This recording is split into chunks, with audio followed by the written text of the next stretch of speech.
Look, up in the sky. It's a bird. It's a plane! Part 3 of Alternate Supermans.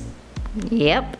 You guys know the drill by now. If you're new to the channel, well, we count down the coolest and most interesting reimaginings of the Man of Steel from alternate universes. And of other heroes too. It's a fun time. So, without further ado, let's get into that list.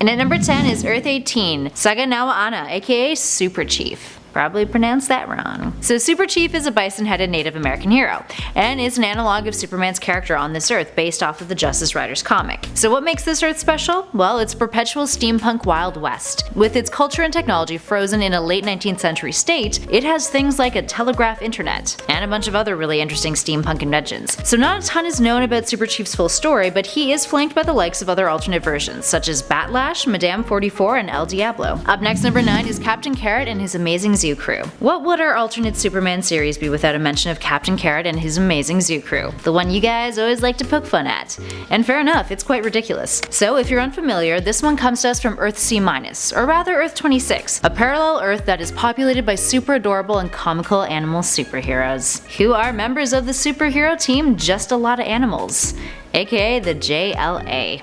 Cute, isn't it? The Superman equivalent is Captain Carrot himself, a rabbit, who, aside from residing on that Earth, actually plays a significant role in Grant Morrison's The Multiversity. And at number 8 is Superman from DC The New Frontier. In this beautifully drawn story by Darwin Cook on Earth 21, we're in the 1950s, and Superman has been active since the 40s. But by now, he's a US government agent, who feels the need to go against them when he feels that the tension between humans and superhumans has to end. This all occurs as the Cold War has started to push the age of superheroes into decline, just as an alien presence pops up on Earth, calling the heroes to band together again to help the US government save the planet. Up next, number 7 is Christopher Kent. Earth 16 Superman first appeared in 2008's Countdown Arena. He's bald and dresses rather casually. Jeans and a t-shirt. Yet he's more evolved than our original Superman, able to reformat his power source to any energy source that he can consciously choose, which he does to effortlessly defeat the versions of Superman from Earth 30 and 31, but dies when trying to defeat Monarch when he uses a massive amount of energy that causes his body to kick the can. And at number 6 is Shogun of Steel. Meet the Japanese version of Superman. He too goes by Kal-El, is from Krypton, but he also wields a badass samurai sword. And rather than Clark Kent, he goes by the name of Hoshi. So in Shogun of Steel, his ship lands in the 14th century war-torn feudal Japan. He ends up being convinced by a bunch of warriors, the equivalents of the Flash, Batgirl, and Hawkman, to join a rebellion against the sinister Shogun of Steel. And at number 5 is HERR Superman. HERR Superman is from a limited edition series that came out in October 2007, taking place on Earth 8. He's a German Superman. Not a Nazi, just a German. And was one of Monarch's transdimensional recruits. After doing Monarch's bidding and attacking Tracer as response to Lord Havoc's refusal of his offer, he was a part of an attack against the extremists in Slovakia, and then murdered via impalement by Havoc. Up next, number 4 is Superwoman. If you've watched any of our other alternate lists, you'll know that there's always a gender-bending version of every single hero out there, and a lot for the Flash.